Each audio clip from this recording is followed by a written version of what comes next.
Good morning friends. आज हम बात करेंगे कर्म के सिद्धांत की। साथियों, कर्म हम जैसा करते हैं हमको वैसा ही फल मिलता है। भगवान ने हमें बताया है कि जो भी जैसा करता है उसे वैसा ही फल मिलता है। इसलिए हमेशा अच्छे कर्म करने चाहिए, कभी भी कोई गलत काम नहीं करना चाहिए। हमारे द्वारा किए गए फलों का परिणाम हमें और हमारे परिवार को भोगना होता है। जिस प्रकार एक बीज जो किसान खेत में डालता है, एक बीज, उसका पौधा बनता है और उसको जो है उसका फल वो या उसका परिवार या उसके कुटुंब आगे चल के प्राप्त करता है। इसी प्रकार हमारे द्वारा किया गया प्रत्येक कार्य, प्रत्येक कर्म रूपी बीज जो हम इस धरती पर बोते हैं, उसका परिणाम हमें इसी जन्म में या अगले जन्म में या हमारे परिवार को लिया गया। देखने में यह आया कि जो लोग गलत कार्यों में लिप्त रहते हैं, गलत काम करते हैं और तरक्की करते हैं, इसके बावजूद वो लगातार तरक्की करते रहते हैं, उन सभी लोगों को इनका परिणाम भोगना होता है। वो अपने पुण्य कर्म पिछले जन्म के उनकी वजह से तरक्की करते हैं और आज जो उन्होंने कर्म रूपी बीज बोया है उसका परिणाम वो हमेशा लेते हैं। इसलिए साथियों, मेरे प्यारे भाइयों और बहनों, मेरा मानना यह है कि हमें हमेशा अच्छे कार्य करने चाहिए, जिससे इनका जो परिणाम है, दुखद परिणाम, वो हमें या हमारी फैमिली को ना भोगना पड़े। भगवान ने गीता में भी कहा है कि हमेशा अच्छे कर्म करो, हमेशा कर्म करो, फल की इच्छा ना करो, फल तो मैं दूँगा। भगवान को फल हमेशा देना होता है। भगवान हमेशा कर्म से बंधे हुए हैं। जैसा भी हम कर्म करेंगे, अच्छा कर्म करेंगे तो अच्छा परिणाम हमें मिलेगा, बुरे कर्म करेंगे तो बुरा परिणाम मिलेगा। ये कोई भी व्यक्ति ये ना समझे कि वो जो बुरा कार्य कर रहा है उसे कोई नहीं देखता, उसे समाज देखता है, प्रभु देखता है।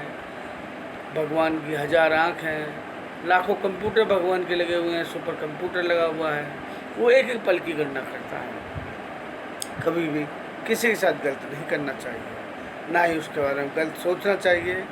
हमेशा समभाव से हर व्यक्ति को देखना चाहिए और अपने कर्मों को निर्धारित करना चाहिए। कर्म की गति बड़ी भीषण होती है। कर्म की गति का परिणाम हर व्यक्ति को भोगना होता है। महाभारत में भी भीष्म पितामह ने बाणों की सैया पर अपना अंतिम समय गुजारा तो उन्होंने प्रभु से पूछा था, हे प्रभु, मैंने तो कभी कोई कर्म बुरा नहीं किया, मैंने अपने 100 जन्मों का इतिहास देख लिया है, उनमें कहीं भी कोई बुरा नहीं हुआ, परंतु आज मुझे बाणों की सैया क्यों मिली है? तो भगवान ने उन्हें कहा, आपने अपना 101वां जन्म नहीं देखा पितामह, उसमें आपने एक सर्प को अपने रास्ते से हटाकर कटीली झाड़ियों में फेंक दिया था। वो व्यक्ति वो सर्प वो परेशान होता रहा, घायल होता रहा, तड़पता रहा और तड़प के मरा। उसका श्राप आपको लगा और आपने 100 जन्म अपने पुण्य कर्मों से अच्छे व्यतीत किए, परंतु 101 जन्म में उस कर्म का परिणाम आपको भोगना पड़ा। इसलिए साथियों, हमेशा ठीक कर्म करिए, सही तरीके से व्यवहार कीजिए, अपनी ज़िंदगी को बहुत अच्छे से जिए। कोई भी परिणाम, कोई भी कार्य किसी भी परिणाम को आकर्षित करता है। जिस प्रकार न्यूटन का सिद्धांत है कि हम जो भी चीज़ ऊपर उछालेंगे वो नीचे गिरेगी, उसी प्रकार कर्म का सिद्धांत है कि हम जो भी करेंगे वैसा परिणाम हम भोगेंगे। जिस प्रकार जिस तरीके का बीज हम बोते हैं खेत के अंदर, वैसे ही बीज का पौधा होता है, वैसे ही फल या सब्जी आती हैं। ऐसा तो नहीं है कि वो सब्जी या फल एक ही बीज से अलग अलग तरीके की आ जाएगी। उसी प्रकार कर्म का है, जैसे कर्म रूपी बीज इस संसार में, इस जीवन में हम बोते हैं, उसी तरीके के परिणाम हमें हमेशा मिलते हैं। हम ये देखते हैं कि बहुत लोग बहुत सफल होते हैं और बहुत लोग बहुत निम्न दर्जे में पहुंच जाते हैं।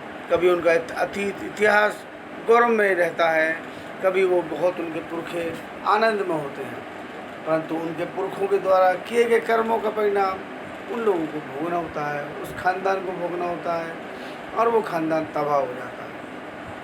अच्छे कर्म किए जाते हैं तो खानदान हमेशा चलता रहता है। इसलिए फिर मेरा आप सबसे निवेदन है, आप सबसे आग्रह है कि हमेशा अच्छा करिए, अच्छा सोचिए, किसी का बुरा मत कीजिए और किसी के बारे में कोई गलत ना सोचिए, क्योंकि कर्म का सिद्धांत प्रभु ने सर्वोपरि है।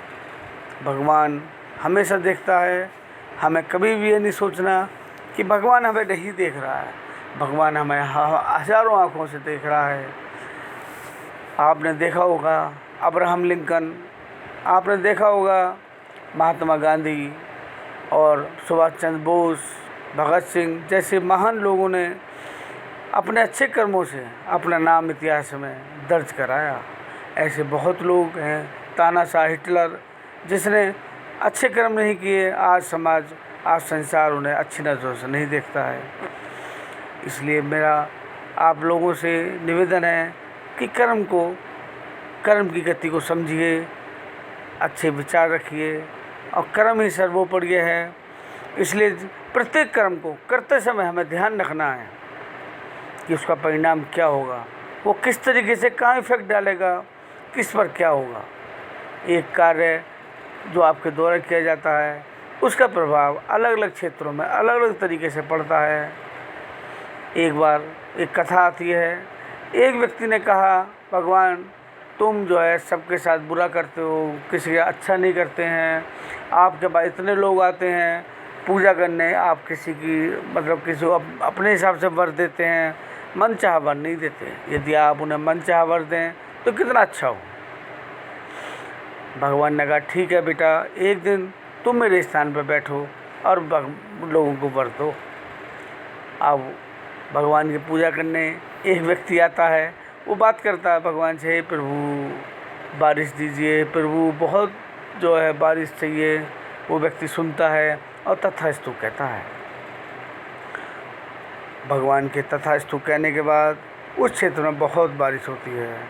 उसका परिणाम ये होता है, इतना बारिश होती है कि वो बाढ़ आने लगती है और फसल तबाह होने लगती है। और जबकि उस क्षेत्र में उस समय बारिश की आवश्यकता नहीं थी, पर भगवान ने क्योंकि देखा ही नहीं, न्याय नहीं किया, केवल उसके कहने पर, क्योंकि वो व्यक्ति बैठा था, भगवान ने तथास्तु कह दिया। अब देखते हैं कि उसके क्षेत्र में इतनी बारिश आई कि सब कुछ तबाह हो गया। फिर एक व्यक्ति आया उसके पास, उन्होंने कहा, हे भगवान मुझे जो है मेरे बच्चे मुझे प्रदान करें, मुझे पुत्र नहीं है। तो भगवान ने तथास्तु कहा। उसे पुत्र प्राप्त हुआ और उसके अल्पायु हुए, क्योंकि उसके भाग में पुत्र नहीं था। वो भगवान से कहता है, हे प्रभु तुमने मुझे पुत्र क्यों दिया। वो जल्दी मर गया क्योंकि उसके भाग में नहीं था। इसलिए हमेशा भगवान अच्छा करता है, न्याय करता है, उस पर हमें विश्वास रखना चाहिए, क्योंकि वही सर्वोच्च है, वही हमारा कर्णधार है, वही दाता है। और दाता का हमेशा ध्यान रखना चाहिए। किसी भी कार्य को करने से पहले 2 मिनट भगवान का भजन जरूर करना चाहिए। भगवान के विषय में सोचना चाहिए कि प्रभु ने हमें बुद्धि दी है, हमें अपनी बुद्धि का इस्तेमाल करना है और किसी भी गलत कार्य से दूर रहना है। क्योंकि समाज में देखा गया है, जिन्होंने भी जो भी गलत कार्य किए या जो भी परिणाम किए, यदि कोई भी गलत काम हुआ उसका फल उसे, उसके परिवार को भोगना हुआ। किसी के घर आप देखेंगे कि बहुत मालदार है, उसके घर पुत्र नहीं है, या कोई बहुत मालदार है, उसके घर अब बच्चे हैं तो अपाहिज हैं या व्यसनी हैं, सब धन उड़ा दिया। तो धन नंबर 1 का नहीं था। यदि वो नंबर 1 का धन होता तो कभी भी धन की हानि नहीं होती। इसलिए हमेशा अच्छे सोचिए, उच्च विचार रखिए, महान बनिए। धन्यवाद।